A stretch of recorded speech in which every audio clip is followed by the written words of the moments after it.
Hi everyone, I'm Luis from LuisReviewer.com, and I want to welcome you to my 30th episode of World of Entertainment, where we talk about reviews, old stuff, series that I've seen. On this episode, I'm going to be focusing on three films that I saw this week. But I'm excited because this week we're going to get to see Black Widow. I'm going to see it Friday early morning. Um, and hopefully get the review right away. But I'm really excited about it. I mean, we've been waiting for this film for almost a year.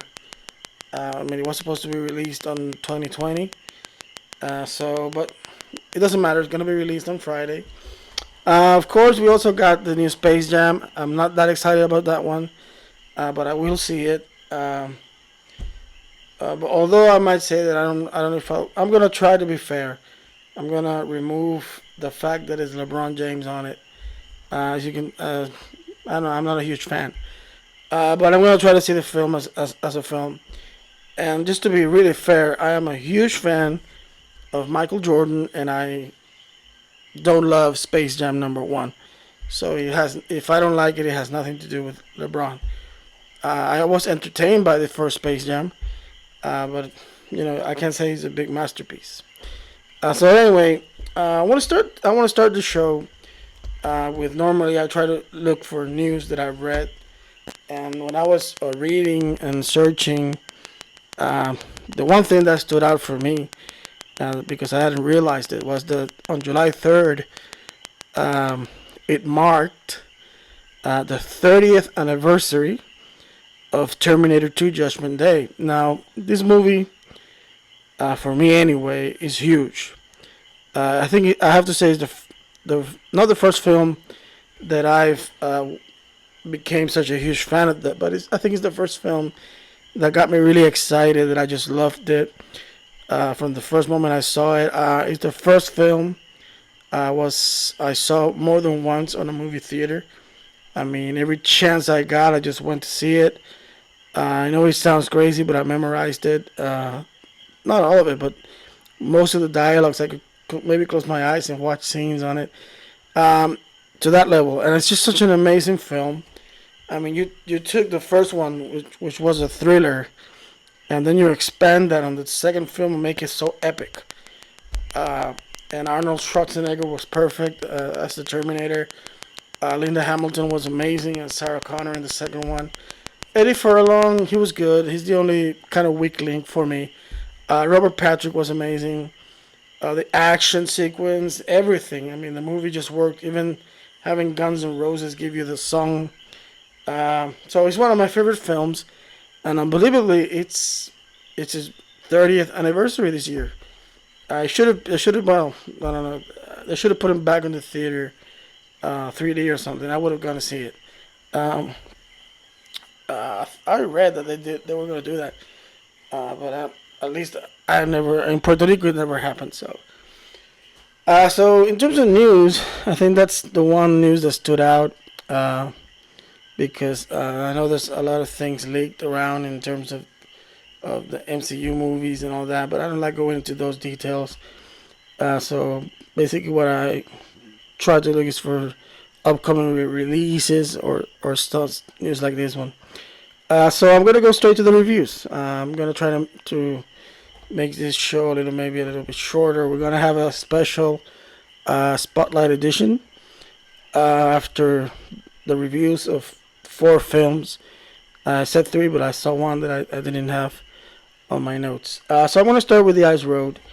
The Ice Road is available on Netflix. I think it's an original film, and it's directed by Jonathan Hensley, and it stars Liam Neeson, Lawrence Fishburne, Benjamin Walker, and I have to talk about Liam Neeson a little bit. Liam Neeson is one of my favorite actors. I mean, I loved him in Schindler's List.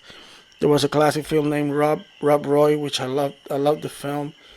Of course, I love Taken, but after Taken, I feel like he just took the same role with different titles.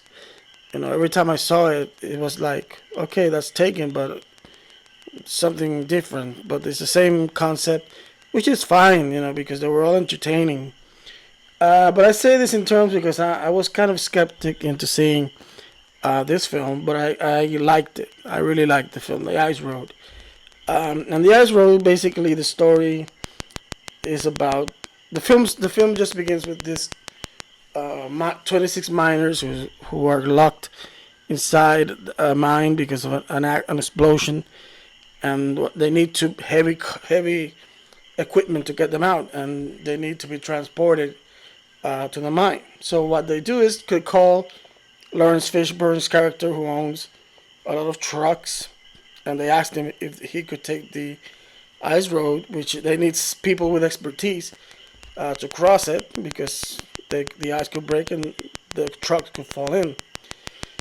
And that's where we get to see Liam's character, who basically is in and out of work because he takes care of his brother, who came injured from the war.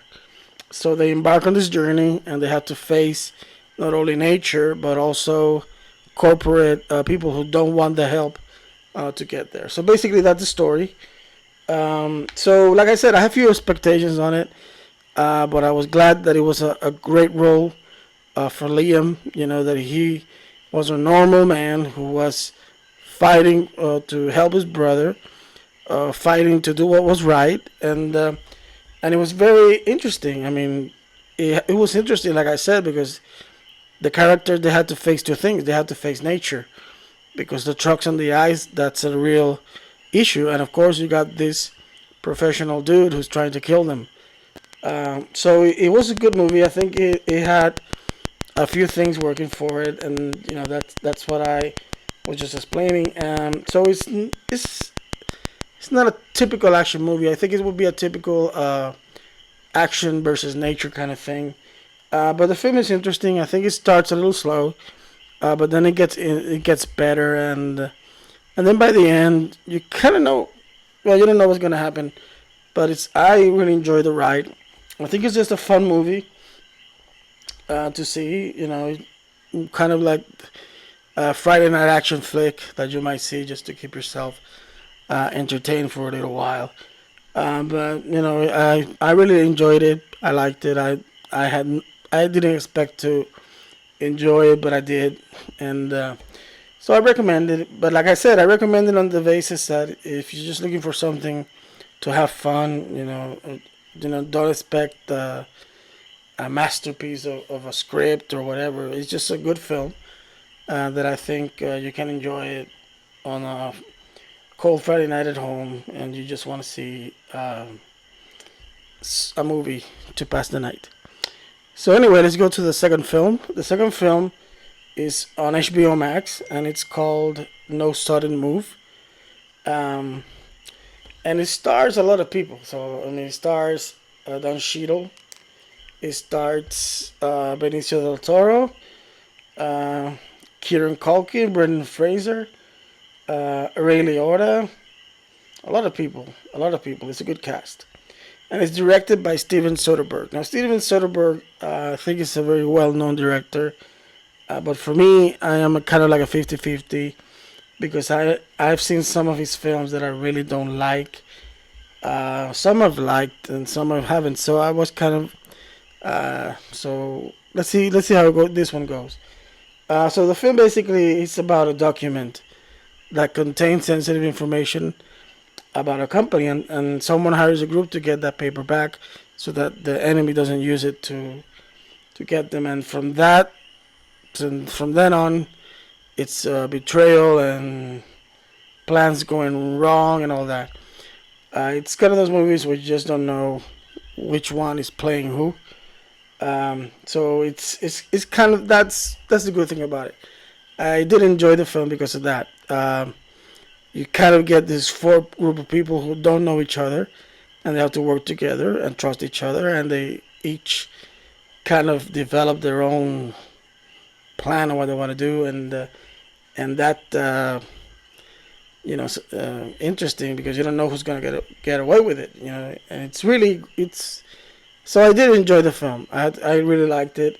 I thought it was interesting.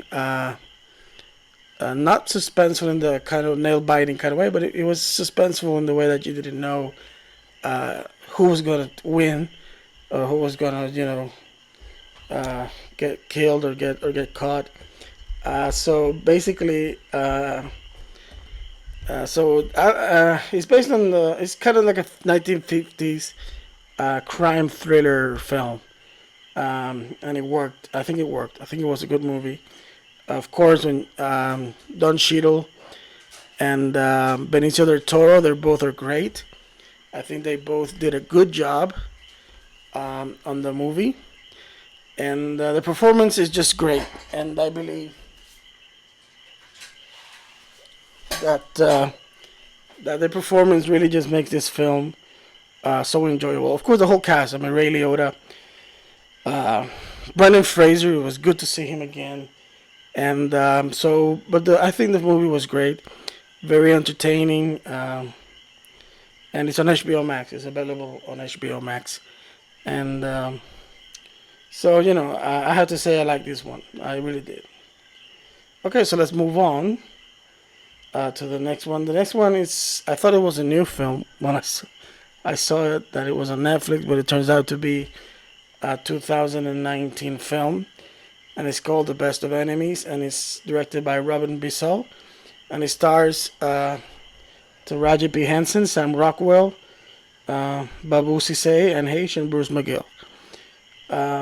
So the movie basically it's another story of sadly of racial injustices in America, but this one is really in the 60s. I think where segregation was big, and basically tell the story of this town that has to stop in segregation in order to get the kids to school. And since no side reaches an agreement, they hire this man from Washington to make what is called a charrettes, which basically is a week-long process where you take all those people from every side and you connect them and you make them reach an agreement. Basically, that's what it's about. And so that's it. That's basically what the story is about. And I have to say, I don't know what things were added for dramatic purposes or not, but I love the film. I think it was once again a beautiful film about the power of understanding each other. And I think the main character that goes through all the changes, I think it was really believable. And the fact that these two people really existed, and by the end we see them, I think it made the film really powerful. And sadly, it's just relevant film now, as if it was done yesterday. So basically, it's a good film. It's a good dramatic film. Sarah P. Henson and Sam Rockwell do an amazing job on it. They both are really good in the film. Their performances are very, very, very well, very, very, very good. And the rest of the cast, I think is really good.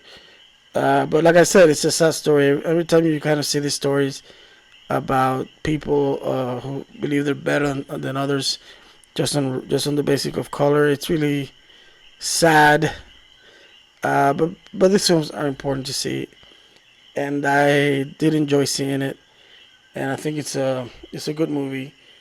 Um, and I liked it. I really enjoyed that one. Okay, so let's move on to Boss Babies. Now, this is a family film directed by Tom McGrath, starring Alec Baldwin, James Marsden, Amy Sedakis, Lisa Kudrow, and Jimmy Kimmel. So the first movie, it was about this baby who arrived to this family. He wore the baby core. He had to discover this plot. Who wanted to have use pets to take the parents' love away from the babies. So the second one, we gotta see Tim and Ted both grown up, and they have drifted apart. And basically, what Tim now has a family, has two daughters, and the smallest one works for Baby Corp. Now she has to get her uncle and her dad to work together to discover this man who wants to get rid of all the parents. So maybe that's the main story, but it has a lot of subplots. And to my surprise, the first one was charming, and this one was more charming than the first one. I believe the father-daughter storyline that it had, it was touching, it was moving, it was really nice, and I have to say that I really enjoyed the film. Like I said, when I look into these films, I just look that my daughter enjoys it, and that I, as an adult and a parent, can also enjoy it with her, and I did.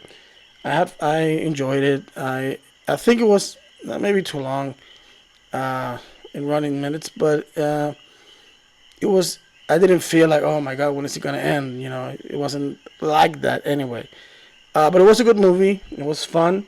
I think it's fun for the whole family. It has a nice enough story that will, keep the kids entertained and the adults kind of into it too. At least I was touched by it. Being a father of a daughter, it was very moving. Those scenes relating to how he wanted to relate to his daughter. So it was a nice movie.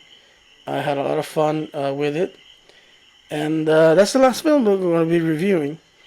So basically, those are the last. That's the last film, and we're going to go into a special segment of the spotlight. The news came out today that this great director passed away, and I wanted to spotlight him, as a tribute maybe, and just to remember him. Obviously, if you listen to this podcast, I'm talking about July 5th. If you listen to it on another date, I'm talking about July 5th, 2021, and it's the passing of Richard Donner. Richard Donner is director of a lot of, at least in my view, classic films. And I have to begin with the Lethal Weapon series. I mean, I think he directed the four films, and to me, that series is flawless. I mean, the four films are great. They're funny. They're entertaining. They have a lot of action. They have a lot of heart, and they were directed by Richard Donner. And of course, you get Superman. I mean, what he did with the superhero genre in 1978, when you had a lot less to work, we believed Superman could fly. I mean, and he did it. He did his films. He did, I think. I mean, sadly, he only did the first one, and then later on, he released his version of the second film because he had troubles with the producer. He only did Superman 1. But Superman 1 is a great film to this day. And he, of course, he was a big part of it. The Goonies. He made The Goonies. That's a classic adventure film for all of those who grew up in the 80s. Scrooged. I remember that one. I didn't see that one. Or if I see it, I don't remember much of it. I know it's Bill Murray, the film. So, of course, he also produced a film like The X-Men and all of those things. So he will be surely missed. He was a great director. He gave us great films. I don't know if the rumors of another Lethal Weapon were really true. Now I don't think it's gonna happen because I don't think that they would do it without him. I don't know. Anyway, I wouldn't do another one, but it's just rumors that was going around. So anyway, that's it for this episode, and I hope that you enjoy the movies and everything, and take care, and I will speak to you on the next one.